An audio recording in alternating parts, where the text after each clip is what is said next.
నేను కాంగ్రెస్ పార్టీలే ఉన్నా అని నాకు తెలియకుండానే నా ఫోటోలు కాంగ్రెస్ ఫ్లెక్సీలల్లా వాడుతున్నారని పోలీస్ స్టేషన్కి పోయి కేసు పెట్టిర్రు కృష్ణమోహన్ గారు.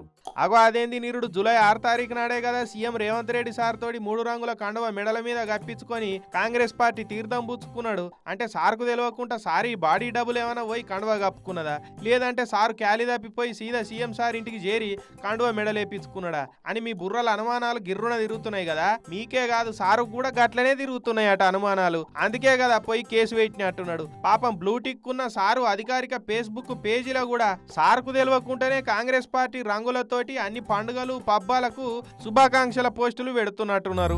అదే 9 నెలల వెనకప్పటి ఫేస్బుక్ లో పెట్టిన పోస్టులు చూడురి. అప్పుడేమో కండువా గులాబీ రంగే, స్టేజ్ మీద ఉన్న ఫ్లెక్సీ గులాబీ రంగే, కేసీఆర్ సార్ ఫోటోలే గానొచ్చినాయి. కానీ సార్ను తీసుకుపోయి ఎవరో కాంగ్రెస్ లో చేర్పించినట్టు ఇప్పుడేమో అన్ని 3 రంగుల పార్టీ జెండా రంగుల పోస్టులే కనబడుతున్నాయి. మొన్న కూడా ఉమ్మడి మహబూబ్ నగర్ జిల్లా కాంగ్రెస్ పార్టీ ఎమ్మెల్యేలతోటే బెంగళూరు పోయిండు. అది కూడా సార్కు తెలియకుండానే హిప్నటైజ్ చేసి తీసుకుపోయినట్టున్నారు మహబూబ్ నగర్ కాంగ్రెస్ పార్టీ ఎమ్మెల్యేలు. లేకుంటే సార్ పోయేటోడే కాదు కావచ్చు.